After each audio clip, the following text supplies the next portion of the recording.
இதுவரைக்கும் அவர் மாறாதவராக தான் செயலாற்றி கொண்டிருக்கிறார். யார் இதில் மாறுறதுன்னா நம்ம தான். இல்லை, நம்ம தானே மாறிடுறோம். சூழ்நிலைக்கு ஏற்றபடி, ஆளுக்கு ஏற்றபடி, உறவுக்கு ஏற்றபடி, சமயத்துக்கு ஏற்றபடி நம்ம தான் மாறிட்டுருக்குறோம். அவர் எப்பவுமே மாறுறதில்லை. அவர் எப்பவுமே அவருடைய அன்பு உண்மையானது. ட்ரூ லவ் காடு ஆண்டவர் நம்ம மேலே வச்சுருக்கிற அன்பு உண்மையானது. அவர் உண்மையாக நம்மளை நேசிக்கிறாரு. நம்மக்கிட்ட உண்மையான ஒரு அன்பை எதிர்பார்க்குறாரு. ஏன்னா அவர் உண்மையாக இருக்கிறதுனால அவர் என்ன பண்ணுறாரு, நம்மளையும் உண்மையாக எதிர்பார்க்குறாரு.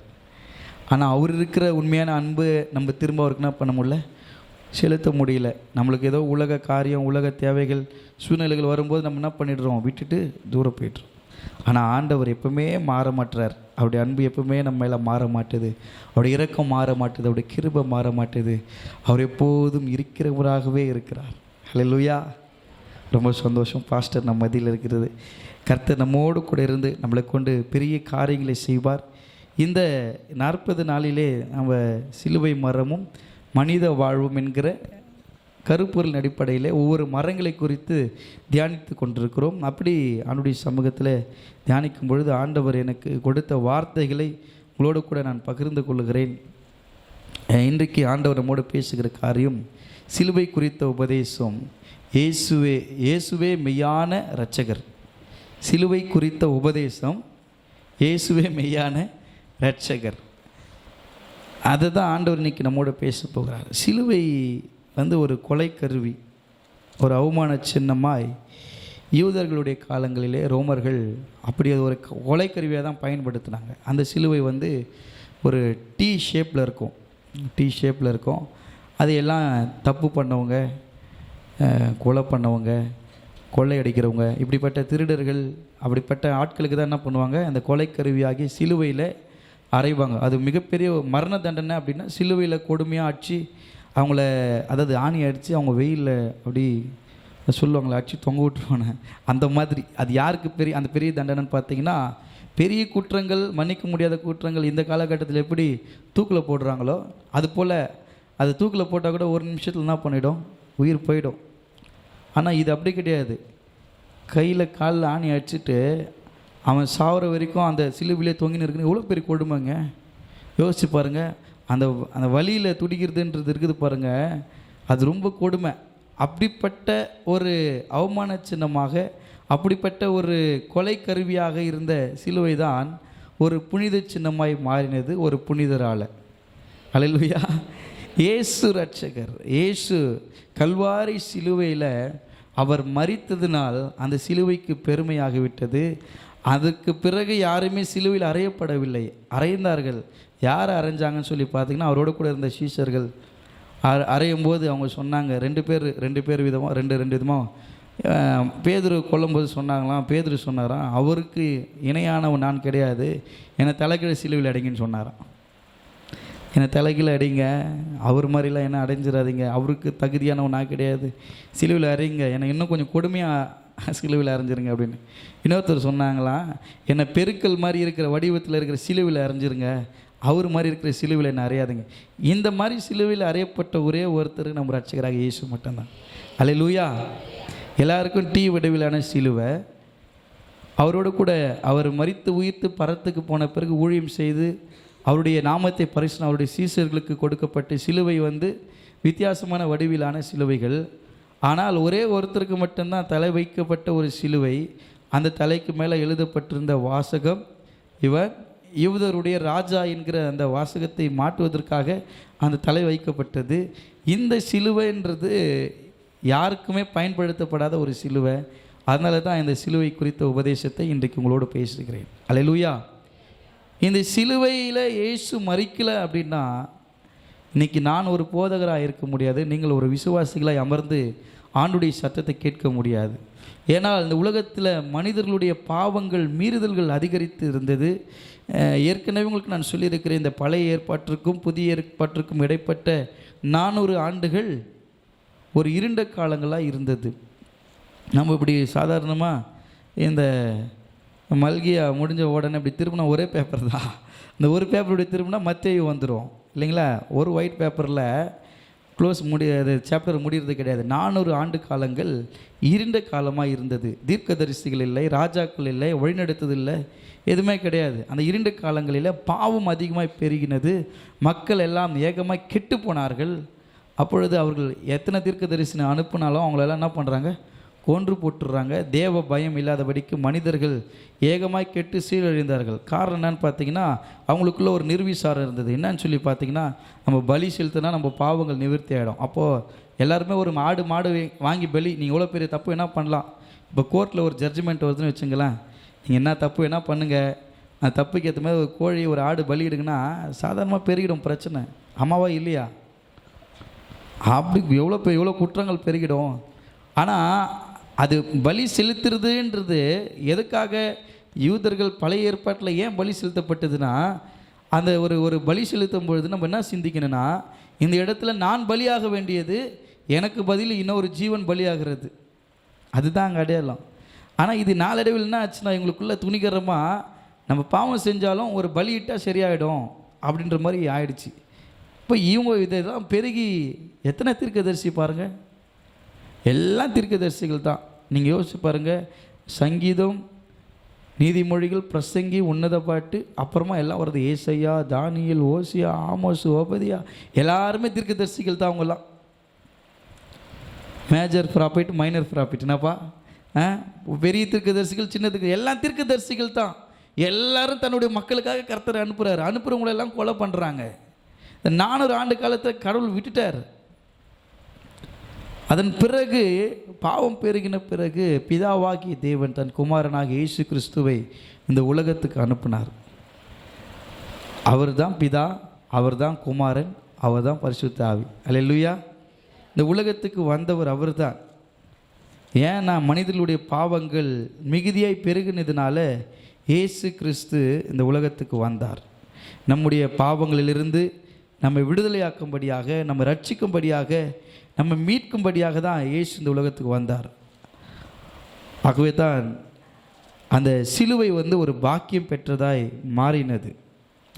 இன்றைக்கு அந்த சிலுவை உபதேசத்தை பற்றி ஆண்டுடைய சமூகத்திலிருந்து நான் உங்களுக்கு பிரசங்கிக்கிற காரியம், சிலுவை சுமந்து கொண்டு அவரை பின் செல்ல வேண்டும். ஆண்டவருக்கு பின்னாடி முதலாவது காரியம், ஆண்டவரை நம்ம பின்பற்றணும். என்ன பண்ணோம், நமக்கு கொடுக்கப்பட்டிருக்கிறதான சிலுவையை சுமந்து கொண்டு அவருக்கு பின்ன செல்லணும். சிலுவை சுமந்து அவருக்கு பின்னாக போகணும். சிலுவை அப்படின்னும் பொழுது அது பாடுகளை குறிக்கிறதா இருக்கிறது. இயேசுவை நாம் பின்பற்றுகிறோம் என்றால் ஆசீர்வாதங்களோடு கூட நம்ம பின்பற்றுவது எளிது. ஆனால் பாடுகளோடு தான் கர்த்தரை பின்பற்றணுன்றது தான் சத்தியம். அல்லேலூயா. பொதுவாக நீங்கள் ஞானஸ்தானம் எடுக்கிறதுக்கு முன்னாடி இருந்த பாடுகள் பிரச்சனைகளை விட ஞானஸ்தானம் எடுத்த பிறகு தான் பெரிய உபத்திரவங்களெல்லாம் உங்கள் வாழ்க்கையில் சந்திப்பீங்க. ஆமென். ஆனால் அந்த உபத்திரத்திலே கர்த்தர் விட்டுற மாட்டார். அந்த உபத்திரத்துக்கு பிறகு ஒரு மேன்மையை கர்த்தர் உங்களுக்கு கட்டளையிடுவார். ஒரு குறிப்பிட்ட காலங்கள் நம்மளை கர்த்தர் ஒரு பாடுகளின் வழியை நடத்துவார். ஏன்னா இந்த தாவீது சொல்கிறாரு, நான் உபத்திரவப்பட்டது நல்லது, அதனால் என்ன பண்ணுறேன், பிரமாணங்களை கற்றுக்கொள்ளும்படி நான் உபத்திரவப்படுறது உலகத்தில் வாழ நான் பழகிக்கிறேன். போராட்டங்களோடு பிரச்சனையோடு கூட நம்ம வாழ பழகிக்கிறோம் அப்படின்னா கடைசி வரைக்கும் நீ ஒரு தைரியம் இல்லாத ஆளாக வாழ்கிறதுக்கு கர்த்தர் சித்தம் கிடையாது. இதெல்லாம் நீ ஃபேஸ் பண்ணுற அப்படின்னா உன்னை ஒரு திடனுள்ள ஒரு ஆளாக கர்த்தர் உருவாக்கி கொண்டிருக்கிறார். அல்லேலூயா. உங்கள் வாழ்க்கையில் கர்த்தர் உங்களை எப்படி உருவாக்குறாரு, எதையும் ஃபேஸ் பண்ண தெரியாதவனா இல்லை, எல்லாத்தையும் ஃபேஸ் பண்ணி எது வந்தாலும் சாமர்த்தியமாக தைரியமாக நிற்கிற பொண்ணு பாது, எது வந்தாலும் தைரியமாக சாமர்த்தியமாக நிற்கிற பையன். ஏன் ஆண்டவர் இதை அனுமதிக்கிறார் தெரியுமா? நம்மளை அப்படி உருவாக்குறார், நம்மளை அப்படி பலப்படுத்துறாரு. நிறைய சமயத்தில் நான் யோசிப்பேன், ஏன் ஊழியத்தின் ஆரம்ப நாட்கள் நம்மளுக்கு இத்தனை பாடுகள், இத்தனை உபத்திரம் அப்படின்னா உருவாக்குறதுக்கு தானே தவிர என்னை உடைப்பதற்காக அல்ல. நான் கஷ்டப்படணுன்னு கர்த்தர் இதை அனுமதிக்கலை. கீழே விழுந்தால் தான் சைக்கிள் கற்று முடிக்கணும்னா கீழே விழுந்து தான் கற்றுக்கணும், வேறு என்ன பண்ணுறது? யாருன்னா விழாமல் சைக்கிள் கற்றுட்ருக்கிறீங்களா? கீழே என் காலில் இருக்கிற நிறைய காயத்துக்கு காரணம் என்ன தெரியுமா? சைக்கிள் ஓட்டி சைக்கிள் கற்றுக்கிறதுக்கு தான் அடிப்படுறது. நான் கீழே ஐயோ சைக்கிள் ஓட்டினா கீழே விழுந்துருவோம் அப்படின்னு பயந்துருந்தா எப்போவுமே என்ன பண்ண முடியாது, சைக்கிள் கற்றுக்கிட்டே இருந்திருக்க முடியாது. தண்ணியில் குச்சா உள்ளே போயிடுவோம் அப்படின்ற பயம் இருந்துச்சுன்னா நீச்சல் கற்றுக்க முடியும். என்னை தூக்கி போட்டாங்க தண்ணியில் எங்கள் மாமாலாம், எப்படியாவது மேலே வா அப்படின்ட்டு. பயத்தில் எப்படி மேலே வந்துட்டேன். அப்புறமா ஒரு நாள் ஒரு கயிறு கட்டி விட்டுருந்தாங்க. அந்த கயிறில் அப்படியே சுற்றிட்டு இருந்தேன். எனக்கே தெரியாமல் கயிறை கழட்டி விட்டுருந்தாங்க. அப்படியே சுற்றிட்டு இருந்தேன். கயிறு கழட்டினாங்கன்னு தெரிஞ்ச பிறகு தான் உள்ளே போனேன். அவங்க கட்டிக்கிறாங்கன்னு நினைப்பில் என்ன பண்ணிருக்கிறேன், கயிறு தான் கட்டிக்கிறாங்களேன்னு போயிட்டுருக்கிறேன். ஆனால் அவங்க எப்போ கயிறு கழட்டி விட்டுக்கிறாங்க, அது கழட்டினாங்கன்னு தெரிஞ்ச பிறகு நான் உள்ளே போயிட்டேன். இது உங்களுக்கு எதுக்காக இந்த ஒரு அனுபவத்தை சொல்கிறேன்னா, நிறைய நேரத்தில் நம்ம பிரச்சனைகளை வந்து ரொம்ப சுலபமாக ஹேண்டில் பண்ணியிருப்போம் கர்த்தருடைய கிருபையினால். அது பிரச்சனைன்னு தெரிஞ்ச பிறகு தான் பயம் அதிகமாகிடும். அப்படி இல்லை, நமக்கு அடிப்படுறது. இப்போ சைக்கிள் ஓட்டுறோம், வண்டி ஓட்டுறோம், கார் ஓட்டுறோம், எல்லாமே ஓட்டுறோம்ல. ஆனால் அதுக்கு ஒரு அடித்தளமாய் அஸ்திபாரமாக இருந்தது சைக்கிள் தான். சைக்கிள் கற்றுக்கினா நீ எல்லாமே கற்றுக்கலாம். சைக்கிள் கற்றுக்கினா தான் நீ என்ன பண்ண முடியும், நீங்கள் வந்து வண்டி ஓட்ட முடியும், எல்லாமே ஓட்ட முடியும். சைக்கிள் கற்றுக்க நேரம் நீ கூட பயந்துன்னு சைக்கிள் கற்றுக்க நிறைய பேர் நந்து போயின்னுக்கிறாங்க. ஒருத்தர் ரொம்ப நாள் நந்து போயிருந்தார். பிரதர் என்ன பிரதர் சைக்கிள் இருந்தால் வண்டி இருந்தால் எனக்கு வண்டி ஓட்ட தெரியாதுன்னாரு. என்ன பிரதர் சொல்கிற, வண்டி ஓட்ட தெரியாது? ஆமாம் ஓட்ட தெரியாது. சைக்கிளாவது போகிறதுண்ணே, சைக்கிளும் ஓட்ட தெரியாது பிரதர். சைக்கிளும் ஓட்ட தெரியாதா? அப்போ எப்படி பிரதர்னா, நடந்தே போவேன் நான். நடந்தே போவீங்களா? இல்லை யார் கூட ஏறி போவோம்? எவ்வளோ காலத்துக்கு யார் கூட ஏறிட்டு போக முடியும்? கர்த்தர் நம்ம கீழே விழுந்து எழுந்து கற்றுக்கிட்டோம். ஒய்ஃப் கூப்பிட்டு ஒரு நாள் ஊழியத்துக்கு போனேன், சைக்கிளில் கூப்பிட்டுன்னு புருஷத்தனா வீட்டுக்கு சைக்கிளில் ஊழியத்துக்கு போனேன். ஒரு நாள் அவங்கள பின்னாடி உட்கார வச்சு சைக்கிள் மெரிச்சுனே போனேன். நான் சைக்கிள் ஓட்ட தெரிலன்னா கஷ்டம். அன்றைக்கி பைக்கே இல்லை, எல்லாம் பைக் எடுத்துன்னு போயிட்டாங்க பொருளுங்களாம் எடுத்துன்னு போகிறதுக்கு. சரி இளமாறன் சைக்கிள் இருந்து சைக்கிளில் உட்கார வச்சு தந்தை பேரை சைக்கிளில் வச்சுன்னு சுற்றினாராம். யாராயிரம் அம்மாவை ஊழியத்தின் ஆரம்ப நாட்களில் சென்னையில் ஃபுல்லாக, சென்னையில் எத்தனையோ சபைகள் இசிஐ சபைகள் இருக்குது. அங்கே போனால் அவங்க சாட்சி சொல்லுவாங்க, தந்தை பேராயிரமோ சைக்கிளில் தான் வருவாங்க இங்கே அப்படின்ட்டு. அதனால தான் அவருக்கு போகிற வரைக்கும் காரில் போனார். ஆனால் சைக்கிளில் சுற்றினாங்கல்ல, சைக்கிள்லேயே சுற்றிருக்கிறாங்க பாருங்கள். எனக்கு அந்த ஞாபகம் வரவே நான் என்ன பண்ணேன், சைக்கிள் எடுத்துன்னு போயிட்டேன். ஒரு நாள் நல்லா இருந்தது, ஓட்ட தெரிஞ்சால்தான் தான் எடுத்துன்னு போனேன். இல்லைனா நான் அங்கே அவ்வளோ தொழில் நடந்து போயிருக்கணும்ல. அதனால் என்னென்னா, உங்கள் வாழ்க்கையில் வர பிரச்சனைங்க போராட்டம் அப்படின்றதுனா தெரியுமா, நீங்கள் விழுறது எதுக்குன்னா திரும்ப எழுந்து நிற்கணும். யாருன்னா வந்து தூக்குவாங்களா, என்ன பண்ணக்கூடாது. ஐயோ சில பேர் சில குழந்தைங்க ஊந்துட்டா யாருன்னா பார்க்குற வரைக்கும் எந்துக்காது, வந்து தூக்குற வரைக்கும் அதுனே இருக்கும். அது அடம் பிடிக்கிற குழந்தை. சில குழந்தைங்க என்ன பண்ணோம், ஊந்துடும், டமான்னு ஊந்துடும். சொன்னால் திட்டுவாங்க, அதுதான் திட்டுவாங்க. அமைதியாக ஏந்துக்கலாம், அமைதியாக ஏந்து வச்சுக்கின்னு என்னடா ஊந்துட்டியாடான்னு வந்துருச்சுங்க. இல்லையே நான் எங்கே ஊழ்ந்தேன், டொம்மனு கேச்சு தெரியலையே, என்ன ஊந்துச்சு தெரியலையே. சில குழந்தைங்க அது ஃபேஸ் பண்ண கற்றுக்குது சின்ன வயசுலேயே. நம்ம விழுந்துட்டோம், இப்போ நம்ம சொன்னா அடி வாங்குவோம். ஊழ்ந்தது ஒரு வலி, ஊழ்ந்துன்னு சொன்னால் அது ஒரு அடி விழுவோம். ஏன் ஊழலன்னு சொல்லிட்டு இந்த வலியோடு முடிச்சுக்கலாமே. கர்த்தருடைய பிள்ளைகளை, உங்கள் வாழ்க்கையில் கர்த்தர் உங்களுக்கு கொடுக்குற பாடுகள், சிலுவை சுமந்து கொண்டு அப்படின்றது வந்து உங்களுடைய பாடுகளை சுமந்து கொண்டு கர்த்தரை பின்பற்றணும். ஆண்டவர் உங்களை அந்தந்த பாடலே அந்த பிரச்சனையில உங்களை விட்டுற மாட்டார். அதிலிருந்து உங்களை முற்றிலுமாக விடுதலை ஆக்குவார். அவர்கிட்ட ரீச் பண்ணும்போது அந்த தகுதி நம்ம வளர்த்துக்கணும். பாருங்களேன், நம்ம வாசிப்போம் லூக்கா 14ஆம் அதிகாரம் 72வது வசனத்தை நம்ம வாசிப்போம். லூக்கா 14:72.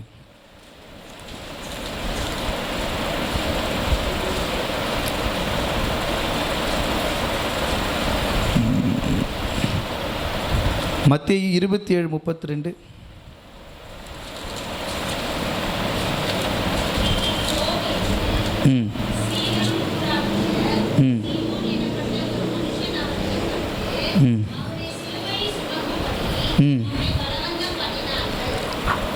இங்கே பாருங்களேன், ஆண்டவர் சிலுவையை சுமந்து கொண்டு போகிற சூழ்நிலையில், மாம்சமான ஒரு வாழ்க்கையில் ஆண்டவர் சிலுவை சுமக்கும் பொழுது அந்த இடத்துல சீமோனை என்ன பண்ணுறாங்க கூப்பிட்டு, நீங்கள் அவங்க கூட இருந்தீங்களே, ஊழியம் பண்ணீங்களே, நீங்கள் என்ன பண்ணுங்கள், நீங்கள் கொஞ்சம் தூரம் என்ன பண்ணுங்கள், இந்த சிலுவையை சுமங்க அப்படின்னு சொல்லி அழைக்கிறாங்க.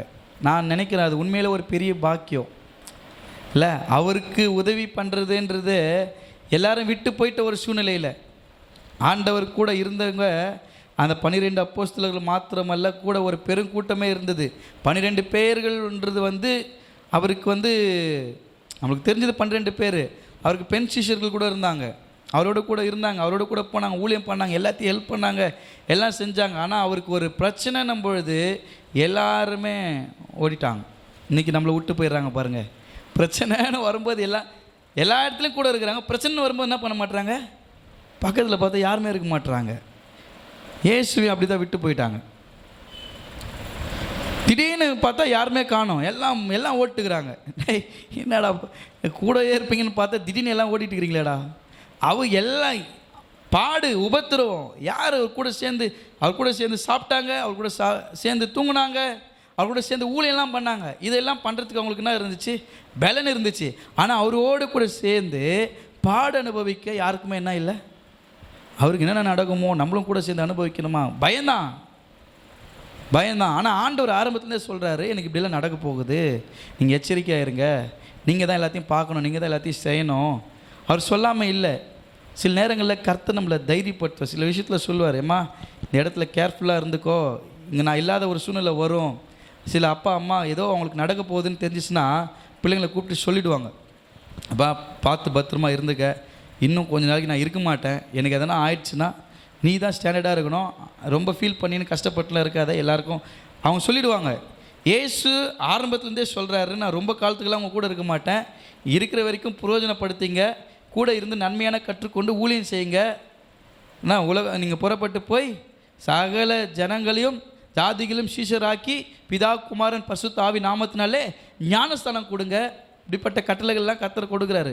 பிரசங்கத்தில் நல்லா கேட்டு நல்லா சாப்பாடு சாப்பிட்டு ஏப்பம் விட்டு, ஆனால் அவர் அரெஸ்ட் பண்ண வரும்பொழுது கொஞ்சம் பயம் காட்டினாங்க. ஆனால் பேதுருக்கெல்லாம் கொஞ்சம் துடிப்பான ஆழ்த்து, அவருக்கெல்லாம் கொஞ்சம் ரொம்ப எமோஷன் ஆகிட்டார். ஏய், யார் மேலே நீ கை வைக்கிற, நீ நாங்கள் இருக்கும்போதே அவரை அரெஸ்ட் பண்ணிடுவீங்களா, நம்ம பண்ணுவோம் பாருங்கள். இப்போ திடீர்னு என்ன அரெஸ்ட் பண்ணுறாங்கன்னா, ஐயோ நம்மளுக்கு எதுக்கு வம்பு, அவனுக்கு அந்த ஆளை கூப்பிட்டு போனால் என்ன இவ்வளோ பார்ப்பேன் நல்ல மனுஷன் நினச்சப்பா, அந்த பாஸ்டர் இவ்வளோ பெரிய ஃப்ராட் வேலை பண்ணிட்டுக்கிறாரு, மாட்டிக்கினார் பற்றியா, பல நாள் திட்ட ஒரு நாளைக்கு மாட்டுவான், இவ்வளோ பேசியிருப்பாங்கல்ல. ஏசப்பாவை அப்போவே என்ன சொல்கிறாங்க, பிசாசினுடைய வல்லமையினால் அந்த அதிகாரத்தினால செய்கிறான். தேவகுமாரன்றதை அங்கே இருக்கிறவங்க நிறைய பேர் விசுவாசிக்கல. அவங்க எல்லாருமே ஒரு மூர்க்க சத்தியத்தை நன்றாக நிறைய பட்சத்தினால அவங்க என்ன ஆகிட்டாங்க, நிறைய பட்சி பைத்தியம் ஆயிடுச்சுங்க அதுங்கெல்லாம். உங்களுக்கு நல்லா அருமையான ஒரு வசனத்தை நான் சொல்லட்டுமா, பிரசங்கி 12ஆம் அதிகாரம். இந்த வசனத்தை நீங்கள் படிச்சிருக்கீங்களா எனக்கு தெரியல, நான் எங்கள் அம்மாட்ட அடிக்கடிக்கு சொல்லுவேன், அதிக படிப்பு உடலுக்கு இளைப்பு. ஆண்டவர் சொல்கிற அந்த பிரசங்கி 12ஆம் அதிகாரத்தில் 12வது வசனத்தை நம்ம வாசிப்போம். என் மகனே, இவைகளில் புத்தி அடைவையாக அநேக புஸ்தகங்களை உண்டு பண்ணுகிறதுக்கு முடிவு இல்லை. அவ்வளோதான், அதிக படிப்பு உடலுக்கு இளைப்பு. இவங்க அதிக படிப்பு படிச்சுட்டு பைபிள் நாங்கள் பரிசெயர் சதுசெயர் வேதத்தை எனக்கு ரொம்ப நல்லா தெரியுன்னு ரொம்ப படிச்சதுனால அவங்க பைத்தியமாயிட்டுக்கிறாங்க. அவங்க தேவகுமாரன்றது அவங்களால விசுவாசிக்க முடியல. ஏன்னா அவங்க பொழப்பு கெட்டுரும். அவர் வந்துட்டார் ரட்சிக்கிறதுக்கு, இந்த உலகத்துக்கு வந்துட்டாருன்னா நம்ம எல்லோரும் ஏமாத்தினுக்கிறோமே, பலி செலுத்தணும், அது பண்ண இது பண்ணுன்ட்டு. இவர் வந்துட்டார், நம்ம ஏற்று நம்மளுக்கு வருமானம் இல்லாமல் போயிடுமே, நம்ம ரோமர்களுக்கு வரி கட்டணும், இப்படிப்பட்ட எண்ணங்கள்லாம் அவங்களுக்குள்ளே இருந்ததுனால அவரை விசுவாசியாமல் போனாங்க. அவர் அரெஸ்ட் பண்ண வரும்போது இவங்க எல்லாரும் விட்டு ஓடி போயிட்டாங்க. அப்படியும் ஒருத்தன் பின்தொடர்ந்து வருகிறான். எங்கேயா ஓரமாக நின்னாவது அவர் படுற பாடுங்களை நம்ம, ஐயோ நம்ம கூடவே இருந்தாரே, நம்ம அவர் கூடவே இருந்தோமே, அவருக்கு இப்படிப்பட்ட ஒரு உபத்திரம் நடந்துச்சே, கடைசி வரைக்குமே அப்படி பின்னாடியே ஃபாலோ பண்ணே வரான். அப்போது இவர் கூட இருந்தல்லவா, அவரால் தூக்க முடியாத அளவுக்கு அவருக்கு பலவீனம் ஆயிடுச்சு பாருங்கள். அந்த நேரத்தில் அவருக்கு சுமக்கிற ஒரு ஒரு ஆப்பர்ச்சுனிட்டி கிடச்சிச்சு. இன்றைக்கி கர்த்தர் நம்மளுக்கும் கொடுத்துருக்கிறார், அப்படி சிலுவை சுமக்கும்படி நம்மை அழைக்கிறார். அல்லேலூயா. யார் அவருக்கு பதில் கொஞ்சம் நேரம் சுமக்கிறதுக்கு ஆயத்தமாக இருக்கிறீங்க? உண்மையாவா? அல்லேலூயா.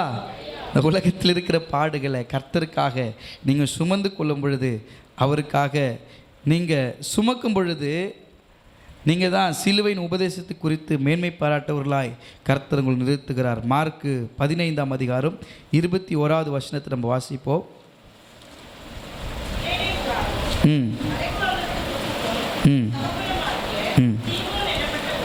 ம் ம் மறுபடியும் லூக்காலே சொல்கிறேன். லூக்கா 23:26 சொல்லப்பட்டிருக்குது பாருங்களேன்.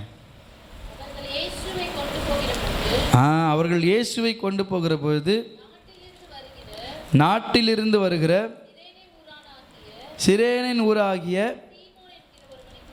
சீமோன் என்கிற ஒருவனை பிடித்து சிலுவையை அவர் பின்னே சுமந்து வரும்படி அதை அவன் மேல் வைத்தார்கள். இந்த மனிதனுக்கு கிடைத்த ஒரு பாக்கியம் இது பார்த்திங்கன்னா மத்தேயு, மார்க்கு, லூக்கா இது 3 நற்செய்தி புத்தகங்களும் குறிப்பிடப்பட்டிருக்கிறது.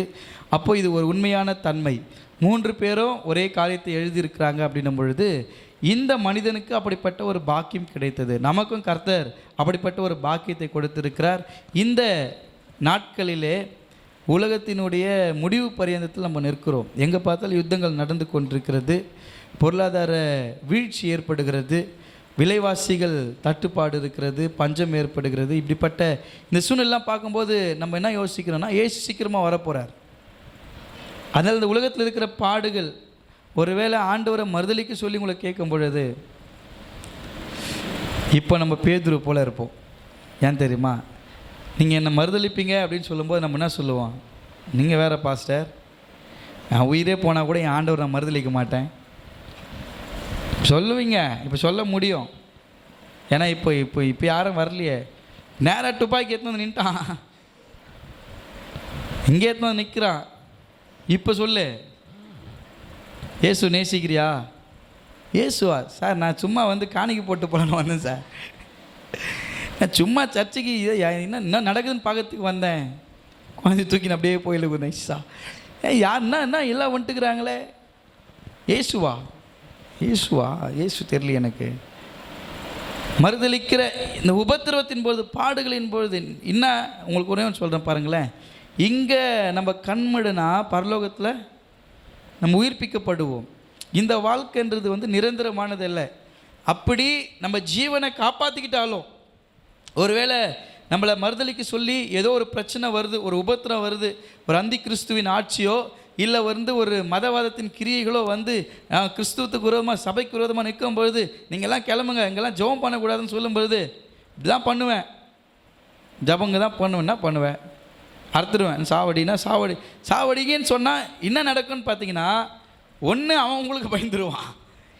நம்ம பயந்துட்டோன்னா அவன் இதுங்கெல்லாம் காலி பண்ணலாம் ஈஸியாக இல்லை. இவங்களெல்லாம் ஈஸியாக காலி பண்ணிடலாம், ஒன்றும் பிரச்சனை கிடையாது. பிசாசுக்கு எதிர்த்து நில்லுங்கள். அப்பொழுது என்ன பண்ணுவான்? அவங்கள விட்டு ஓடி போவான். நீங்கள் ஒன்றா இருக்கணும். அங்கே 12 பேரும் ஒன்றா சேர்ந்துருந்தாங்கன்னா, ஒரு யூனிட்டி இருந்துச்சுன்னா, ஒரு ஒற்றுமை இருந்துச்சுன்னா அங்கே நடந்திருக்காது. ஆண்டவர் சொல்லும் பொழுது, இப்போ சொல்லும்போது பிரசங்கத்தை கேட்கும் பொழுது, ஐயோ நான் மறுதளிக்க மாட்டேன் ஆண்டவரை விட்ட மாட்டேன், சபையை விட மாட்டேன், கர்த்தரை ஒருபோதும், ஐயோ அந்த பேதுரு மாதிரிலாம் நான் இருக்க மாட்டேன். பேதுரு போல் யார் இருப்பா? நான் யூதாஸ் இஸ்காரியோத்து மாதிரிலாம் காசு வாங்கிட்டு இயேசுவை காட்டி கொடுக்க மாட்டேன். ஓட்டுக்கு காசு வாங்குறது என்னதுமா? நிறைய நேரத்தில் நம்ம ஒன்றும் பண்ண முடியல பாருங்க. விலை பேசிடுறோம்ல, யூதாஸ் இஸ்காரியோத்தா மாறிடுறோம், பேதுருவா மாறிடுறோம். பேதுரு ஐயோ இன்னும் இப்படி பண்ணிட்டா, இவங்களுக்கு பேதுருனாவே சே மறுதளிச்சிட்டாவா பேதுரு. நீங்கள் மறுதளிக்கவே இல்லையா? திருவிழாவில் போய் நிற்கிறது மறுதளிக்கிறது தான். கர்த்தருக்கு பிரியமில்லாத செய்கைகள் செய்து ஒவ்வொன்று என்னது? மறுதளிக்கிறது தான். ஆண்டவர் விரும்பாத, தேவ சித்தம் இல்லாத என்னுடைய சுய விருப்பத்தை எங்கெல்லாம் நிறைவேற்றுகிறனோ அங்கெல்லாம் இயேசுவை நான் மறுதளித்து கொண்டிருக்கிறேன். அப்போ என்னுடைய சுய விருப்பத்தை நிறைவேற்றாமல் தேவனுடைய சித்தத்தின்படி என்ன நான் ஒப்பு கொடுக்குறேன் அப்படின்னா, அந்த இடத்துல தான் ஆண்டவர் தான் மறுதளிக்காமல் இருக்கிறேன். இது கடைசி காலமாக இருக்கிறதுனால இப்படிப்பட்ட யுத்தங்கள், இப்படிப்பட்ட போராட்டங்கள், இந்த பாடுகளை தான் நம்ம என்ன பண்ணோம்? சகிக்கணும். நம்மளுக்கு விரோதமாய், கிறிஸ்துவத்துக்கு விரோதமாய் ஏதோ ஒன்று பேசிட்டு உடனே நம்மளுக்கு கோபம் அதிகமாக வந்துடக்கூடாது. இப்போ பேசுனதுன்னா உண்மையாக வாய் போச்சு, பேசுறது உண்மையாகி போச்சா? இல்லை உங்களை திட்டுறாங்கன்னு வச்சுங்களேன், சும்மா ஒரு எருமை மாடு அப்படின்னா, நீங்கள் எருமை மாடா? நீங்கள் சரி எருமை மாடுனா யாருக்கு கோவம் வரணும்? எருமை மாடு தானே கோவம் வரணும். நீ மனுஷன் தானே. உனக்கு ஏன் கோபம் வருது? அப்போனா நீ எரும மாடு தான். நம்ம ஏன் கோபம்? அது எரும மாடு சொன்னால் அவங்க சொல்கிறதுனால எரும மாடு ஆகிடுவோனா? அவங்க சொல்கிறதுனால அந்த வார்த்தை எனக்கு உரியது ஆகிடுமா என்ன? அப்படிலாம் கிடையாது. இது சின்ன வார்த்தைகளை நம்மளால் பொறுத்துக்க முடியலன்னு சொல்கிறேன் நான். பாடுன்றது ரொம்ப பெருசுங்க. நம்ம வார்த்தையை நம்மளால் பொறுத்துக்க முடியலையே, இந்த பாடுகளை எங்கே நம்ம சகிக்க போகிறோம்? ஆண்டவர் சொல்கிறாரு, என்னை பின்பற்ற விரும்பினால் நம்மை நாமே வெறுத்து சிலுவை எடுத்துக்கொண்டு சிலுவை சுமந்து அவரை பின்பற்றணும். இந்த மனுஷனுக்கு அப்படிப்பட்ட ஒரு பாக்கியம் சீரேன் ஊரனாகிய பேதுருக்கு சீமோனுக்கு ஒரு பாக்கியத்தை கர்த்தர் கொடுக்குறாரு. சிலுவையை கொஞ்ச நேரம் அவர் சுமக்கிறதுக்கான ஒரு பாக்கியம். இன்றைக்கு கர்த்தர் நமக்கும் அப்படிப்பட்ட ஒரு ஆசீர்வாதத்தை கொடுத்துருக்கிறாரு. இந்த உலகத்தினுடைய பாடுகள் நிமித்தமாய் ஆண்டவரை எந்த இடத்துல நம்ம பண்ணக்கூடாது, நம்ம விட்டுறக்கூடாது. அவங்க செய்து அவங்க அது தேவ சித்தம். அப்படி தான் இதுதான் நடக்கணும், இவங்க மறுதளிக்கணும், திரும்ப ஊழியம் செய்யணுன்றதுன்னா அது தேவ சித்தம். இவங்களுக்கு இவ்வளோ பேர் இவ்வளோ சொல்லியும் அவங்க கேட்கலன்றது சில சமயங்களில் பிசாசு கிரியை செஞ்சிட்டான். அவிஸ்வாசத்தை கொண்டு வந்துட்டான், தேவ சித்தத்துக்கு முரண்பாடாக அவங்க செய்ய வச்சான். இதெல்லாம் அவங்கள அந்த இடத்துல ஃபெய்த்தை நிறுத்தலை. அதனால் அது நடந்துச்சு, அவ்வளோதான். ஆனால் வாழ்நாள் முழுவதும் அவங்க அப்படி இல்லையே. வாழ்நாள் முழுவதும் ஆண்டவருக்காக ஊழியம் செய்து மரித்தார்கள் 12 அப்போஸ்தலர்கள். இன்றைக்கு அவன் சீமோன் பேதுரு இப்படி பண்ணிட்டான், யூதாஸ் காரத்தை இப்படி பண்ணிட்டான், அப்படி சொல்லி கிடக்கிறத விட்டுட்டு நம்ம கர்த்தருக்காக என்ன செஞ்சுருக்கிறோம்? நம்ம சிலுவை சுமந்து கொண்டு நடக்கிறோமா? அன்றைக்கி அவங்களாம் மறுதளிக்கிட்டோம், இன்றைக்கி நான் மறுதளிக்காமல் இருக்கிறேன்னா? இன்றைக்கி கர்த்தருடைய நாமத்தை நான் உயர்த்துறேன்னா? அவருக்கு பிரியமான சேர நீங்கள் சிந்திச்சு பாருங்கள். அவருடைய சிலுவை சுமக்க உங்களை ஒப்பு கொடுங்க. ரெண்டாவது காரியம், அவருடைய சிலுவை ஏற்றுக்கொண்டு நம்ம பிழைக்கணும். கலாத்தியர் 2ஆம் அதிகாரம் 20வது வசனத்தை நம்ம வாசிப்போம். கிறிஸ்துவுடனே கூட சிலுவையில் அறையப்பட்டேன், ஆயினும் பிழைத்திருக்கிறேன். இனி நான் அல்ல, கிறிஸ்துவே எனக்குள் பிழைத்திருக்கிறார். நான் இப்பொழுது மாம்சத்தில் பிழைத்திருக்கிறதோ என்னில் அன்பு கூர்ந்து எனக்காக தம்மை தாமே ஒப்பு கொடுத்த தேவனுடைய குமாரனை பற்றும் விசுவாசத்தினாலே பிழைத்திருக்கிறேன். யார் இந்த ஸ்டேட்மெண்ட் கொடுக்கிறதுனா, இந்த பக்கம் திருப்புங்களேன், அங்கே பாருங்க, அப்போஸ்தலனாகிய பவுல் கலாத்தியருக்கு எழுதின நிருபம். இந்த அப்போஸ்தலனாகிய இந்த பவுல் தான் சவுலாக இருக்கும் பொழுது கிறிஸ்துவையே இயேசுன்ற பேர் சொன்னாவே துன்பப்படுத்தக்கூடிய மனிதனாக இருந்தான். ஆனால் கிறிஸ்து அந்த மனிதனுக்குள்ளாய் வரும் பொழுது அவர் என்ன சொல்கிறாரு? கிறிஸ்துவோடு கூட நான் என்ன பண்ணேன்? சிலுவையில் அறையப்பட்டேன், நானாலும் பிழைத்திருக்கிறேன். இப்போ யாரெல்லாம் கிறிஸ்துவோடு கூட சிலுவையில் அறையப்பட்டிருக்கிறீங்க? சொல்லுங்கள், யாரெல்லாம் சிலுவையில் அறையப்பட்டிருக்கிறீங்க? தூக்கலாமா வேணாவா? தம்பி, சிலுவையில் அறையப்பட்டிருக்கிறீங்களா? இன்னும் அறையப்படலையாப்பா? நீ என்ன சிரிக்கிற? சிலுவையில் அரைஞ்சிக்கிறாங்களா உன்னை? கை தூக்க. சிலுவையில் அறையப்பட்டிருக்கிறோம், ஆனாலும் மாம்சத்தில் பிழைத்து இருக்கிறோம். எப்போ அறையப்பட்டோம்? எப்போ அறையப்பட்டாங்க சிலுவையில்? அவங்கள எப்போம்மா அறிஞ்சாங்க சிலுவையில்? எப்போ உங்களை சிலுவையில் அரைஞ்சாங்க பிரதர்? ஏசப்பா இருக்கும்போது நீங்கள் இருந்தீங்களா? எப்போ அரைஞ்சாங்க சொல்லுங்கள்? நான் ஆண்டவரை என் இருதயத்தில் முழுமையாக ஏற்றுக்கொண்டு பாவத்துக்கு நான் மரித்தேன் பாருங்கள்.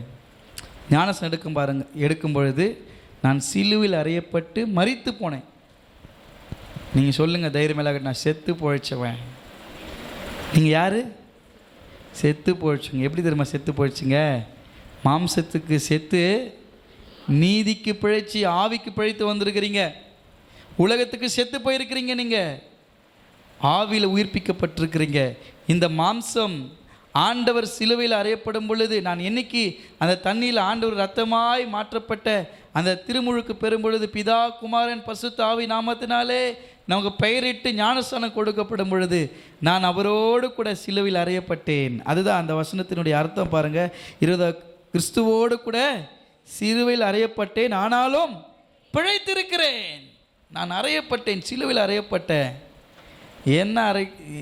என்ன அறையப்பட்டதுன்றது என்னுடைய பாவங்கள், என்னுடைய கஷ்டங்கள், என் வியாதிகள், எனக்கான உபத்திரவங்கள்லாம் சிலுவையில் அறையப்பட்டிருக்கிறது. ஆனால் நான் பிழைத்திருக்கிறேன். இனி நான் அல்ல, கிறிஸ்துவே எனக்குள் பிழைத்திருக்கிறார். நான் இப்பொழுது 5ஆம் அதிகாரம் 24வது வசனத்தை நம்ம வாசிப்போம்.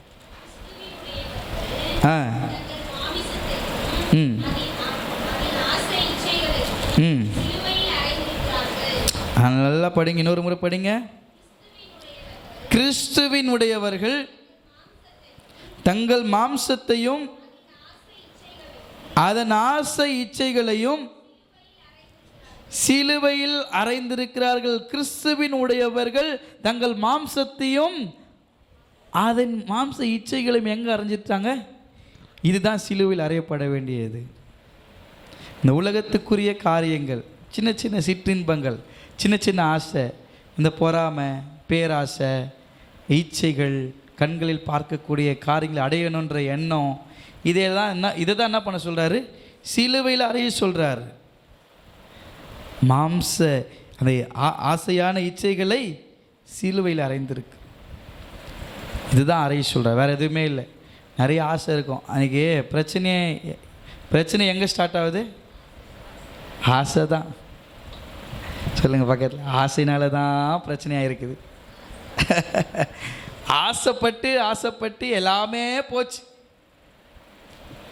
தேவ சித்தம் இருக்கிறவங்க எதுக்கும் ஆசைப்பட மாட்டாங்க.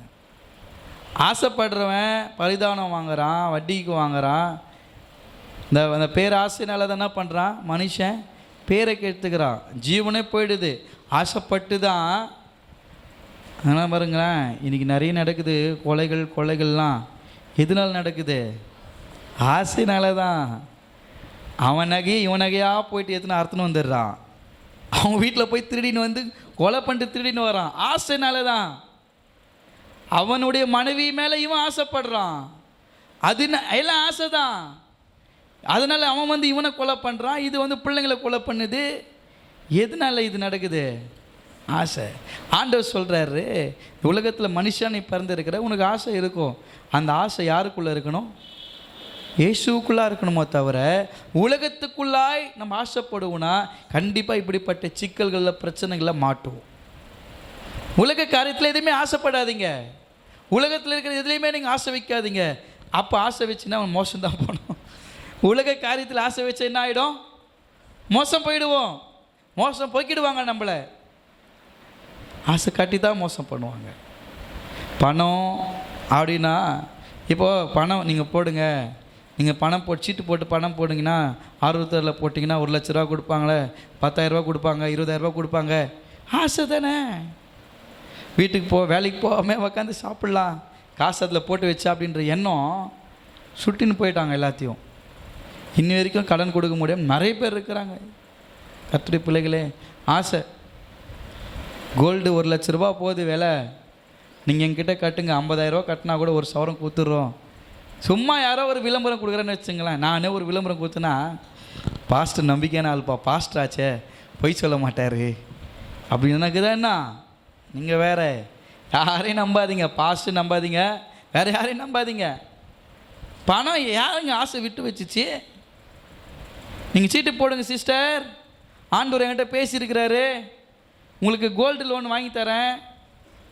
பாஸ்டர்னால் பாஸ்டர் வேலை மட்டும்தான் செய்யணுமே, இந்த லோன் வாங்கி கொடுக்குறது, அப்புறம் எல்ஐசியில் சேர்த்து விடுறது, இந்த மாதிரி வேலைலாம் செய்து பாஸ்டர் இருக்க முடியும். இதெல்லாம் நம்மளுக்கு வேலை. ஊழியம் பண்ணிட்டு போகணும், சத்தியத்தை பேசிட்டு போகணும். இல்லை ரியல் எஸ்டேட் பண்ணுறது, இந்த பொண்ணு பாரு மாப்பிள்ளை, நான் புரோக்கரா? நான் பொண்ணு பார்க்கறதுக்கு மாப்பிள்ளை பார்க்கறதுக்கு என்னை கூப்பிட்டு ஊழியத்துக்கு ஆண்டவர் என்கிட்ட வந்து சொல்லுவாங்க, ஒரு நல்ல பையனாக பாரு. அந்த வேலைலாம் செய்கிறது இல்லைம்மா, புரோக்கர் வேலை சொல்லிவிடுவேன். இல்லை 4 இடத்துக்கு போகிறீங்களா? 4 இடத்துக்கு நான் போகிறேன். எதுக்கு போகிறேன்? ஊழியத்துக்கு போகிறேன். பொண்ணுங்க இருக்குதா, பையன் இருக்குதா பார்த்து வரத்துக்காக போகிறேன். எனக்கு அந்த வேலையா? என்ன கர்த்தர் ஊழியத்துக்கு, நான் ஊழியத்துக்காக போகிறேங்க. அங்கே எந்தெந்த பொண்ணு படிச்சுக்குது, எந்தெந்த பொண்ணு எவ்வளோ சவர நகை போட்டுனுக்குது, எந்த பையனுக்கு எந்த பொண்ணு கரெக்டாக மேட்ச் பண்ணுறதுக்கு நான் போயின்னு இருக்கிறேன். இந்த வேலை பண்ணுறதுக்கு நான் அழைக்கல ஊழியத்துக்கு. இந்த பொண்ணு பார்க்குற வேலை, மாப்பிற ஐயா எங்கள் பொண்ணு இருக்குது, கல்யாணம் ஆகணும், ஜோம் பண்ணிங்கன்னு சொன்னால் ஜோம் பண்ணுறேன். கர்த்தர் நல்ல மாப்பிள்ளை கொடுப்பாரு.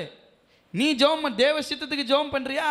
என் பொண்ணுக்கு நல்ல வரணும் ஆண்டவரே, நல்ல ஸ்பிரிச்சுவலாக இருக்கிற ஆவிக்குரிய பயனை கொடுங்க ஆண்டவரே, நல்ல கவர்மெண்ட் வேலை, நல்லா சம்பாதிக்கிற குடிகாரன் இருந்தால் கூட பரவாயில்ல அப்படின்னு சொல்லக்கூடாது. குடிக்காரம்மா கவர்மெண்ட் வேலை இருக்கிறான், கல்யாணம் பண்ணிக்க மாற்றிக்கலாம், ஒன்றும் பிரச்சனை இல்லை. பிரச்சனை என்ன? சத்தியத்தில் வளர்ந்துருக்குற நீ கோயிலில், நீ தாயாக இருக்கிற ஒரு தகப்பனாக இருக்கிற, நீ சொல்லணும், எம்மா விசுவாசமாக கர்த்தருக்கு பயந்து தீமையை விட்டு விலகிற நல்ல பையனா, விசுவாசம் உள்ள ஸ்பிரிச்சுவலான ஒரு பையனாக இருக்கிறேன்னா பார்க்க சொல்லுங்க. பார்க்க மாட்டான். நல்ல கவர்மெண்ட் வேலை, கொஞ்சம் அப்படி இப்படி இருப்பாருங்க, அதெல்லாம் ஒன்றும் பரவாயில்ல, நாங்கள் அட்ஜஸ்ட் பண்ணிக்கிறோம். கவர்மெண்ட் வேலையாச்சே, கஷ்டங்க, வாழ்க்கை வாழவே முடியாது அதுக்கப்புறமா. இங்கே ஏங்க இவங்க நல்ல பொண்ணுங்க, ஆவிக்குரிய வாழ்க்கையில் இருக்கிறாங்க, நல்ல ஸ்பிரிச்சுவலான பிள்ளை, நல்லா ஜெபிப்பாங்க, ஆனால் என்ன ஒன்று எதுவும் செய்ய முடியாதுங்க அப்படின்னா, ஐயோ வேணாங்க பரவாயில்ல. வேறு எந்த மாதிரி எதிர்பார்க்குறீங்க? கார் கொடுப்பாங்களா, ஒரு வீடு கொடுப்பாங்களா? இப்போ நீ சம்பாதிச்சு என்ன பண்ண போகிற? நீ சம்பாதிக்க மாட்டியா? மாமியார் வீட்டிலேருந்தே வாங்கி உக்காந்து சாப்பிட்டுக்கலான்னுக்கிறியா? நீ நகை போட்டுன்னு வந்து கார் போட்டு வெக்கமா இல்லை? அவங்க கொடுத்த காரில் சுற்றிக்கின்னு ரவுண்ட் அடிச்சுக்கின்னு இது எங்கே போய் முடிய போகுது? என்கிட்ட சொன்னாங்க அப்படிதான், ஒன்று பாரு, இந்த பாருங்க, நான் புரோக்கர்லாம் கிடையாது, நான் ஊழியக்காரன், பிரசங்கம் மட்டும்தான் எனக்கு பண்ண தெரியும். உன் பையனுக்கு ஜோம் பண்ணுறேன், பொண்ணுக்கு ஜோம் பண்ணுறேன். இந்த பொண்ணு பாரு, மாப்பிள்ளை பாரு, இந்த தரகிற வேலை, இந்த புரோக்கர் வேலைக்கெல்லாம் கத்தனை ஊழியத்துக்கு அழைக்கல. ஊழியத்துக்கு எதுக்கு அனுப்பிச்சிருக்கிறாரு? வருகை சீக்கிரமாக இருக்குது, ரசிக்கப்படுங்க. இல்லைங்க ஐயா, 4 இடத்துக்கு போகிறேன், 4 இடத்துக்கு ஊழியம் பண்ணுறதுக்கு போகிறேன். 4 இடத்துக்கு எந்தெந்த பொண்ணுக்குது, எந்தெந்த பொண்ணு பிஎஸ்சி படிச்சுக்குது, எம்எஸ்சி படிச்சு பார்த்து வரத்துக்கு போயின்னுக்கிறேன், நான் பயோடேட்டா கலெக்ட் பண்ண வரத்துக்கு போகிறேன், நான் ஊழியம் பண்ணுறதுக்கு போகிறாங்க. அதனால தயவு செஞ்சு சொல்கிறேன், பாஸ்டர்கிட்ட போயிட்டு ஒரு நல்ல பொண்ணாக இருந்தால் பாருங்கள் பாஸ்டர், பயோடேட்டா அனுப்பிச்சி வச்சுன்னா அன்றைக்கி உடனே நான் எதுவும் சொல்ல மாட்டேன் உங்ககிட்ட, அப்படின்னு சோதரன் சிஸ்டர் அனுப்பி விடுங்க சிஸ்டர்னு சொல்லுவேன். அனுப்பின உடனே டெலிட் பண்ணுவேன் பார்க்காம. உங்ககிட்ட ஓப்பனாக சொல்கிறதுக்கு நேரம் இருக்குது. எனக்கு உடன்பாடே கிடையாது, எவ்வளோ பெரிய ஆளானா இருக்கட்டும், எனக்கு ரொம்ப க்ளோஸானா கூட இருக்கட்டும், வீட்டில் கூட பார்ப்பாங்க, அடப்பா இப்படி தான் பண்ணுகிற இவ்வளோ நாளாக அமிச்சதெல்லாம் கூட நினைக்கட்டும். எனக்கு அதை பற்றி பிரச்சனையே கிடையாது. ஏன்னா என் அழைப்பு அது கிடையாது. அதுக்காக என்ன கர்த்தரை அழைக்கலையே. உனக்கு பொண்ணு மாப்பிள்ளை பார்த்து கட்டி வைக்கிறதுக்கு எனக்கு வேலை இருக்குது.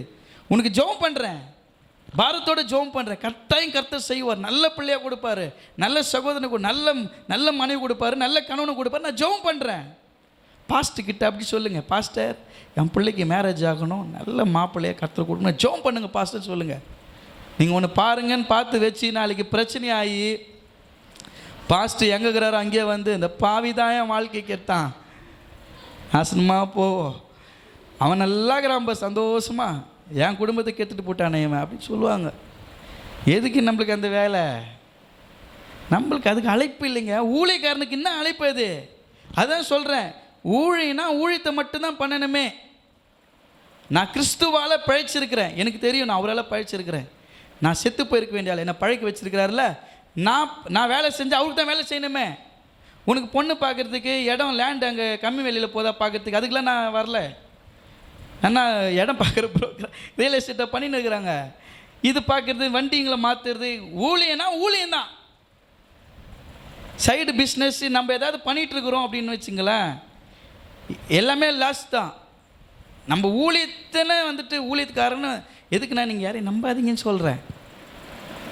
நீங்கள் யாரையும் நம்பாதீங்க. உங்களுக்கு யார் நன்மை செய்ய முடியும்னா ஆண்டவர் தான் செய்ய முடியும். நல்ல மாப்பிள்ளை யார் பார்த்து வைக்க முடியும்? ஆண்டவர் பார்ப்பார். பார்த்தாரா? ஆபிரகாமுக்கு அவங்க பையனுக்கு லாபானை அனுப்பி கர்த்தர் நன்மையானது அது லாபானுக்கு ஆண்டவர் அவங்களுக்கு அது செய்வார். அவ்வளோதான், கர்த்தர் செய்வார். தேவ சித்தம் உள்ளதை போய் அந்த பொண்ணை அவர் தேடினார். அவங்க உடனே சொல்லாமல் நான் லாபானா அழைக்கப்பட்டிருக்கிறேன் பெண் பார்க்கும்படி. உன் வேலை அது. எனக்கு நான் சொல்கிறேங்க, எனக்கு அழைப்பு இல்லைங்க. பொண்ணு பார்க்குறது, இந்த ரியல் எஸ்டேட் பண்ணுற இடம் பார்க்குறது, இந்த வேலையெல்லாம் எனக்கு தெரியாது, வராது. அப்படி இருந்தால் நம்பி என்ன பிரச்சனையில் மாட்டிக்காதீங்க. எனக்கு நீங்கள் அமிச்சுனா கூட நான் டெலீட் பண்ணிடுவேன். நான் உண்மையாக சொல்கிறேன், பயோடேட்டாவில் இருந்து அமிச்சா கூட டெலீட் பண்ணிடுவேன். எனக்கு ஆசை தான், பிள்ளைங்கள்லாம் நல்லா இருக்கணும், பொண்ணு பார்க்கணும், மாப்பிள்ளை பார்க்கணும். அது கடவுள் பார்ப்பார். நடக்காமல் போயிட போகுது. அப்படியே விட்டுருவாரா? நீங்கள் எக்ஸ்பெக்டேஷன் ஒன்று இருக்கும். சரி, நான் பார்க்குறேன், சரி சொல்லுங்கள் உங்களுக்கு என்ன எக்ஸ்பெக்டேஷன்னா, போடுவாங்க பாருங்கள் லிஸ்ட்டுங்க. இதுக்கு தான் அவங்களுக்கெல்லாம் பார்க்குறது கிடையாது. இதில் இப்போ கமிஷன் வேறு பாஸ்டர்ஸ்க்கெலாம் நான் உங்களுக்கு பார்த்து கொடுத்துட்டுனா பொண்ணு வீட்டில் ஒரு 10,000, பையன் வீட்டில் ஒரு 10,000. பொண்ணு நான் பார்த்தேன், மாப்பிள்ளை நான் பார்த்தேன்ட்டு இது இது எப்படி? இது ஒன்றும் புரியலையே. இது ஒரு அழைப்பா? இது ஒரு ஊழியமா? இது ஆத்துமாக்களை பாவி போய் செய்ய வேண்டியது எவ்வளோ இருக்குது. அதை விட்டு பொண்ணு மாப்பிள்ளை பார்த்துன்னு அதை பின்னாடி சுற்றின்னு இருந்தால் ஊழியத்தை யார் பண்ணுறது? ஊழியத்தை யார் பண்ணுறது? சபை யார் நடத்துறது? பெரும்பாலும் இந்த அளவில் என்ன பண்ணாதீங்க, தலையிடாதீங்க. நீங்கள் பார்த்து வச்சாலும் உங்களுக்கு நல்ல பேர் ஒன்றும் வரப்போகிறது கிடையாது. நிறைய பேர் பார்த்து வச்சுட்டு இதோ அத்தாயத்தை வந்து வச்சுப்பார் என் தலையில் அப்படின்னு சொல்லுவாங்க. நம்மளுக்கு எதுக்கு அந்த மாதிரி வம்புகள் எல்லாம்? ஜெபம் பண்ணுறேன், கர்த்தர் செய்வார், நல்லதாக செய்வார். அவங்க அப்பா அம்மா இருக்கிறாங்க, அவங்க பார்ப்பாங்க. சித்தி சித்தப்பா அத்தை மாமா நீங்கள்லாம் போய் பொண்ணுக்குன்னு பார்த்துருந்தீங்கன்னா உங்களுக்கு பிரச்சனை தான். நாளைக்கு நான் ஓப்பனாக சொல்கிறேன், உங்களுக்கு பிரச்சனை தான். எங்கள் அண்ணன் பொண்ணு தான் நான் பொண்ணு பார்க்குறேன், எங்கள் அண்ணன் பையனு அவங்க அப்பா அம்மா பார்ப்பாங்க. நீ அக்கறையாக போய் பார்த்தினா நீ எடுத்துன்னு போய் நீ ஃபஸ்ட்டு வேலையாக அனுக்குன்னு போய் நிற்கிறதுக்கு மாப்பிள்ளைக்கு தான் பொண்ணு கொடுப்பாங்க. அப்படியே அப்படிலாம் கிடையாது. அவங்களுக்கு வேறு ஒரு எதிர்பார்ப்பு இருக்குது. கர்த்தருடைய பிள்ளைங்கள நம்மளுக்கு ஒரு ரெண்டே எதிர்பார்ப்பு தான் இருக்கணும். ஒன்று, கர்த்தருக்கு பிரியமாக அந்த குடும்பம் இருக்கணும். அந்த குடும்பத்தை சார்ந்த அந்த அப்பா அம்மா தம்பி தங்கச்சி எல்லாம் எப்படி இருக்கணும்? கர்த்தருக்கு பிரியமானவங்களாக இருக்கணும். 2, அந்த பையன் நல்ல தேவ சித்தத்தை செய்யக்கூடியவனாக இருக்கணும். பொண்ணு பொருள் வசதியில் அப்புறம் தான் அவன் வாழ்க்கையில் எப்போ வேணால் கடவுள் உயர்வு கொடுப்பார், ஆசீர்வாதத்தை கொடுப்பார். ஆனால் நகையை பணத்தை போட்டு குத்தான்பது எதுவுமே எவ்வளோ காலம் ஆசீர்வாதமாக இருந்துக்குது நீங்கள் பாருங்கள். நம்மளுக்கு அழைக்கப்பட்டிருக்கிற அழைப்பு நம்மளை நான் அவருக்காக பிழைச்சிருக்கிறேன்னா அதுக்காக மட்டும்தான் பிழைக்கணுமே. அதுதான் அந்த கலாத்தியர் அந்த உலக ஆசை தான். அந்த ஆசைனால தான் சொல்கிறேன், ஆசைக்கு தான் இவ்வளோத்தையும் சொல்லிகிட்டு இருக்கிறேன். ஆசை தான் யாரும் என்ன பண்ணுறதில்ல, விடுறது கிடையாது. இவ்வளோ ஆசை ஊழியத்தில் கடவுள் நத்துறதை தாண்டி சோறு ஊழியம் பண்ணால் கடவுள் சோறு போட போகிறாரு. பொண்ணு மாப்பிள்ளை பார்த்து வச்சு அவங்க வீட்டுக்குள்ள வாங்கி சாப்பிட்ற காசு சமைக்குமா? ஊழியத்துக்கு அது ஊழியக்காரனுக்கு ஆசீர்வாதமாக மாறுன்னு நினைக்கிறீங்களா? அவங்க குடும்பத்தில் நடக்கிற பிரச்சனைகள்லாம் என் பிள்ளைங்க வாழ்க்கையில் சாபமாக மாறுங்க. அது அவன் சும்மா இருப்பான், பொண்ணு எடுத்துன்னு போயிட்டு யாருக்கோ கட்டி கொடுத்து அவன் இவன் தெரியாது நல்ல ஒரே முறை பிரசங்கத்துக்கு போயிட்டு வந்துட்டு பார்த்துட்டு வந்து தங்கமான பையங்க நம்ம சொந்தக்காரர் தான் சொல்லுவான். போய் பார்த்தா அப்புறமா பார்த்தா அவங்களுக்கு சம்மந்தமே இருக்காது. யாருங்க கேட்டால் தெரில, ஒரு நாள் ஊழியத்துக்கு வந்தார் விட்டு சொன்னோம். இல்லை சொந்தக்காரன்னு சொன்னார். அவர் சும்மா போட்டிருப்பார். லிங்க் கொடுத்தா சொந்தக்காரர் சொன்னார். எனக்கு சொந்தக்காரர் இல்லையா, அவர் பாஸ்டர் தான். அவர் சும்மா அப்படி விட்டு போட்டு அங்கே காசு வாங்கி சாப்பிட்டு போனால் நாளைக்கு குடும்பத்தை தகராறு ஆகும்போது அவங்க மன கஷ்டங்கள் அந்த வயிற்றுச்சல்ன்றாங்க பாருங்கள், அது எல்லாருக்குமே பிரச்சனை உருவாக்குங்க. நீங்கள் இந்த விஷயத்தில் தலையிடக்கூடாது. இந்த விஷயத்துக்காக நீங்கள் அதிகமாக ஜெபம் பண்ணணும். நான் திருமணம் ஆகாத பிள்ளைகளுக்கு அதிகமாக ஜெபம் பண்ணுவேன். எங்கிட்ட பயோடேட்டா அமிச்சாங்கன்னா கூட அந்த பிள்ளைகளுக்காக பாரப்பட்டு ஜெபம் பண்ணுவேன். அவங்கக்கிட்ட நான் விசுவாசமாக சொல்லுவேன், இன்னும் 6 மாதத்தில் உனக்கு கல்யாணம் ஆகிடுமான்னு சொல்லுவேன். நடந்தது. அவங்க இவ்வளோ காலமாக பார்த்துன்னு இருக்கிறாங்க. நான் பொண்ணு மாப்பிள்ளாம் பார்த்து வைக்கிறது கிடையாது. என்கிட்ட சொன்னாங்கன்னா இன்னும் 6 மாதத்துல நடக்குமா, ஜெபம் பண்ணுறோமா, ஒரு விசுவாசத்தில் சொல்லி விடுறது தான். 6 மாதத்தில் 7 மாதத்தில் கார்டு கொண்டு வருவாங்க. ஐயா நீ சொன்ன மாதிரி ஆயிடுச்சிங்கய்யா. நான் பார்த்தேனா இல்லையா? விசுவாசம் தான். கர்த்தர் செய்வாருமா, நீ ஜெபம் பண்ணு, விசுவாசமாக இரு. எதையும் கர்த்தர் கொண்டு வந்து நிறுத்தினார்ல, எவ்வளோ வருஷமாக நடக்காமல் இருந்துச்சு, கர்த்தர் நடத்தினார்ல. ஜெபம் பண்ணுங்க, கர்த்தருடைய சித்தத்தை செய்யுங்க. ஆசையானது பொருள் மேலே ஆசை, இடத்து மேலே ஆசை, கார் மேலே ஆசை, நகை மேலே ஆசை, நீ உழைச்சி சம்பாதிடா அப்படின்னா கம்யூனிட்டி இவம்பர் அவங்க வீட்டில் இருக்கிறது கொடுப்பாங்களா, இவங்க வீட்டில் இருந்து கொடுப்பாங்களா, அங்கே அழுந்து போடலாமா, இங்கே அழுந்து போகலாம். எவ்வளோ காலம் வாழ்ந்துட முடியும் எல்லாத்தையும்? ஒன்றுமே கிடையாதுங்க. ஆசைனால தான் மனுஷன் அழிவை சந்திக்கிறான். ஆண்டவர் சொல்கிறார், இந்த ஆசைகளை என்ன பண்ணுங்க, சிலுவையில் அரைஞ்சிட்டாங்கன்னா யாரும் இப்படிப்பட்ட காரியத்துக்கு ஆசைப்பட மாட்டாங்க. நல்ல தரமாக ஜெபிக்கிற குடும்பம், முழங்கால் பண்ணிட்டு ஆண்டவரே அப்படின்றவங்க கூட பொண்ணு பையன் பார்க்குற விஷயத்தில் நம்ம ஜாதியில் பாருங்க ஐயா, ஆண்டவர் காரி துப்புவார். இதில் ஐயா பார்க்குறதும் பார்க்குறீங்க, நம்ம ஜாதி பொண்ணா பாருங்க, நம்ம ஜாதி பையனா பாருங்க அப்படின்னீங்கன்னா கர்த்தர் அருவருக்கக்கூடிய விஷயம். சபைக்கு வர முழங்கால் படிட்டு அல்லேலூயா ஜெபம் பண்ணுற, ஆமேன் போடுற, எல்லாத்துக்கும் தோத்துறோம் என்ற எல்லாம் செஞ்சுட்டு நம்ம இனத்திலே பாருங்க அப்படின்னா எப்படி கர்த்தருடைய நீ எப்படி கர்த்தருடைய சித்தத்தை செஞ்சிட்டு இருக்கிற? என்னதான் ஜெபம் பண்ணாலும் ஆவியில் நிரம்பினாலும் ஐயா அவன் என்ன கொடுப்பாங்கன்னு கேட்டு சொல்லுங்கள். நீங்கள் யாருக்குமே எப்போ மீடியேட்டராகவே இருக்காதீங்க. கேட்டு சொல்கிறது இதெல்லாமே வந்து நீங்கள் ஒன்று சொன்னால் 9 மாறிடும். ஆனால் ஒருத்தர் சொம்பில் தண்ணி கேட்டோன்னா சொம்பு கேட்குற சொல்லி பெரிய பிரச்சனை ஆயிடுச்சான் பாருங்கள். அந்த மாதிரி கதையா நீங்கள் ஒன்று சொல்ல போய் அது வேறு மாதிரி ஆகிடும். அந்த அக்கா தான் சொன்னாங்கன்னு சொல்லிடுவாங்க. இது தேவையில்லாத பிரச்சனை நம்மளுக்கு. கர்த்தருடைய பிள்ளைங்கன்னா இந்த உலக ஆசைகள் எல்லாத்தையும் வெறுத்துடணுங்க, எல்லாத்தையும் வெறுத்துடணும். நீங்கள் சிலுவையில் அரைஞ்சால் மட்டும்தான் என்ன பண்ண முடியும்? தேவ சித்தத்தை செய்ய முடியும். கடைசியாக நம்ம சிலுவை பற்றி தான் பிரசங்கிக்கணும். 1 கொரிந்தியர் 1ஆம் அதிகாரம் 17-18 வசனங்களை வாசிப்போம். அப்போஸ்தலனாகிய பவுல் சொல்றாரு, ஞானஸ்தானம் கொடுக்கும்படி கிறிஸ்து என்னை அனுப்பவில்லை, சுவிசேஷத்தை பிரசங்கிக்கவே என்னை அனுப்பினார்.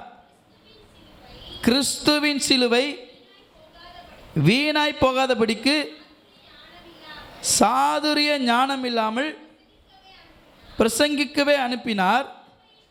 சிலுவை பற்றிய உபதேசம் கெட்டு போகிறவர்களுக்கு பைத்தியமாக இருக்கிறது, ரட்சிக்கப்படுகிறவர்களுக்கோ நமக்கோ அது தேவ பலனாக இருக்கிறது. ஹல்லேலூயா. சிலுவை பற்றிய பிரசங்கம். இப்போ ஆண்டவருடைய வார்த்தைகள் சிலுவை பற்றிய பிரசங்கம் நமக்கு எப்படி இருக்குது? அது தேவ பலனாக இருக்கிறது. ஆனால் இங்கே அஞ்ஞானிகள் இருக்கிறாங்க பாருங்கள், அவங்களுக்கு எப்படி இருக்குது? சிலுவை பற்றிய உபதேசம் கெட்டு போகிறவர்களுக்கு பைத்தியமாக இருக்கிறது, ரட்சிக்கப்படுகிற நமக்கோ தேவ பலனாக இருக்கிறது. அவர் கல்வாரி சிலுவையில் நம்ம ரட்சித்தார் என்கிற நற்செய்தி நமக்கு தேவ பலனாக இருக்கிறது. ஆனால் கெட்டு போகிற மனுஷர்களுக்கு நீங்கள் எவ்வளோ பிரசங்கம் பண்ணாலும், இயேசுவை பற்றி சொன்னாலும், அவங்க மனசில் ஒரு விஷயத்தை வச்சிட்ருக்கிறாங்க. இப்போது அவங்க மனசில் ஒரு விஷயத்தை வச்சுட்டு நீங்கள் என்ன சொன்னாலும் அவங்க தலையில் ஏறுன்னு நினைக்கிறீங்களா? ஏறவே. உங்களை பற்றி நெகட்டிவாக திங்க் பண்ணிட்டாங்க. நீங்கள் எவ்வளோ தான் நல்லவங்கன்றதை அவங்க முன்னாடி ப்ரூவ் பண்ணி காட்டணும். நீங்கள் எதை பண்ணாலுமே அவங்க மைண்டில் ஃபிக்ஸ் ஆகிட்டு இருக்குது நீங்கள் இப்படி தான்ட்டு. எப்படி மாற்ற முடியும்? மாற்ற முடியாது.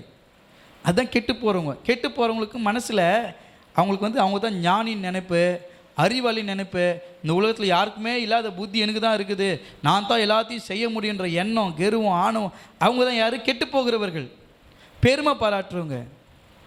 ஆனால் ரட்சிக்கப்படுகிற நமக்கோ அது தேவ பலனாக இருக்கிறது என்று வேதம் சொல்லுகிறது.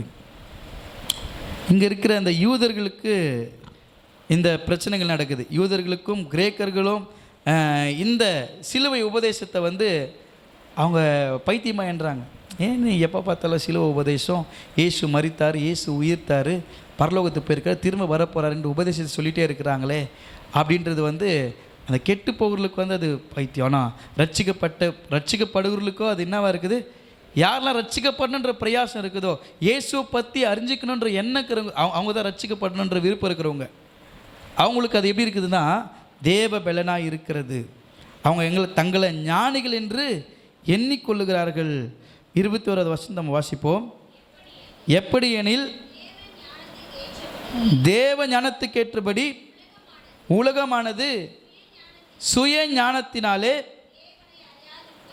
தேவனை அறியாது இருக்கையில் பைத்தியமாய் தோன்றுகிற பிரசங்கத்தினாலே விசுவாசிகளை ரட்சிக்க தேவனுக்கு பிரியமாயிற்று. பைத்தியமாய் தோன்றுகிற பிரசங்கத்தினாலே. ஒருவேளை நாங்கள் வந்து பிரசங்கிக்கும் போது என்ன பாஸ்டர் தேவையில்லாதெல்லாம் பேசிகிட்டு இருக்கிறாரு, இது பைத்தியமாய் தோன்றுகிற பிரசங்கமாக இருக்கலாம், ஆனால் இதனாலே ரட்சிக்கிறதுக்கு தேவனுக்கு சித்தமாக இருக்கிறது. அல்லேலூயா. அன்றைக்கு சிலுவை உபதேசம் என்பது, இயேசுவை குறித்த உபதேசம் என்பது கெட்டு போகிற மக்களுக்கும் அழிந்து கொண்டிருக்கிற ஆத்துமாக்களும் உபதேசிக்கப்படும் பொழுது அது கெட்டு போகிறவர்களுக்கு தேவ பலனாய், அது ஆண்டவரை பற்றி உபதேசம், சிலுவை பற்றி உபதேசன்றது எல்லாருமே ஏற்றுக்கொள்ள முடியல. அங்கே இருக்கிற விசுவாசிகள் பைத்தியமானவர்களாக இருந்தாலுமே பைத்தியமாய் தோன்றது இவங்க என்ன நின்றுங்க பேசிகிட்டு இருக்கிறாங்க, எல்லாம் கூட்டத்தை பார்த்தா நின்று பிரசங்கம் பண்ண ஆரம்பிச்சிடுறாங்களே, இவங்களாம் பைத்தியக்காரங்களாக இருப்பாங்களோ? அவங்க நினைப்பு, ஞானிகளுக்கு நினைப்பு என்னன்னா, இவங்க கூட்டமாக இருக்கிற இடத்துல நின்று பேசிகிட்டு இருக்கிறாங்க, தெருவில் நின்று பேசிகிட்டு இருக்கிறாங்க, இவருக்கு எதனா ஆகிட்டுருக்குமா, இவரே அங்கே நின்று பேசிகிட்டு இருக்கிறாரு. அப்படி இல்லை, அவங்க அங்கே நின்று பேசுகிற அந்த அந்த ஒரு ரட்சிப்பின் வார்த்தையினால் ஆத்மாவை ரட்சிக்க கர்த்தர் வல்லமை உள்ளவர். நீங்கள் சில பேர்கிட்ட நீங்கள் பேசிகிட்டு இருக்கும்போது நிறைய விஷயங்களை சாட்சிகளை சொல்லிகிட்டே இருப்பீங்க. உங்களுக்கே தோணும், நம்மளா ரொம்ப ஓவராக பேசிகிட்டு இருக்கோம் போலகுது. உங்களை மீறி ஒரு காஸ்பிள் நீங்கள் சொல்லிகிட்டு இருக்கிறீங்க. நீங்கள் பேசுகிற அந்த நற்செய்தியின் வாயிலாக, சாட்சியின் வாயிலாக உங்களுக்கு பைத்தியமாய் தோன்றுகிற காலத்தினால, பிரசங்கத்தினால அவங்கள கர்த்தர் ரட்சிப்பார். அல்லேலூயா. அதுக்கு போய் பேசிகிட்டே இருக்கக்கூடாது, சரியா? அதனால் ஆண்டவருடைய சித்தம், ரட்சிப்புன்றது யாருடையது? கர்த்தருடையது. இயேசு கிறிஸ்து தான் அந்த உலகத்தில் ரட்சிக்க முடியுமே தவிர, அவரை தவிர வேறு ரட்சகர் இல்லவே இல்லை. அவர் தான் அந்த உலகத்துக்கு வந்தார், அவர் தான் ரத்தம் சிந்தினார், அவர் தான் நம்மளை மீட்டு கொண்டார். அவருடைய நாம தான் நமக்கு கொடுக்கப்பட்டிருக்கிறது. ஆகவே சிலுவை பற்றி கொண்டு அவரை பிரசங்கிக்க வேண்டும். இயேசுவை நீங்கள் ஏற்றுக்கொண்டிருக்கிறீங்கன்னா அவரை பற்றி நீங்கள் பிரசங்கிக்கவும் செய்யணும். அல்லேலூயா. பிரசங்கத்தை கேட்குறவர்களாக மாத்திரம் இல்லை, நீங்கள் எப்படிப்பட்டவர்களாக இருக்கணும்? பிரசங்கம் பண்ணுறவர்களாக இருக்கணும். நிறைய பேர் பிரசங்கம் பண்ணுறீங்க. இப்போது அதுக்காக கர்த்தரை துதிக்கிறேன். நீங்கள் பிரசங்கிக்கக்கூடிய சிலுவை பற்றியதான பிரசங்கம், சிலுவை பற்றிய உபதேசம், இயேசு ஏன் மரித்தார், இயேசு ஏன் சிலுவை சுமந்தார் என்ற அந்த பிரசங்கத்தை அநேகருக்கு சாட்சியை சொல்லும்படி கர்த்தர் நம்மை அழைத்திருக்கிறார். 3 காரியம். சிலுவை குறித்தான உபதேசம், மெய்யான இயேசுவே மெய்யான இரட்சகர். முதலாவது காரியம், சிலுவையை சுமந்து பின்பற்ற வேண்டும். 2வது, சிலுவை ஏற்றுக்கொண்டு நம் பிழைக்க வேண்டும். 3வது, சிலுவை குறித்து நம்ம பிரசங்கிக்க வேண்டும். இதுக்காக அழைக்கப்பட்டிருக்கிறோம். இந்த வார்த்தைகளை சிந்தித்து செயல்படுங்கள். கர்த்தர் உங்களை ஆசீர்வதிப்பார்.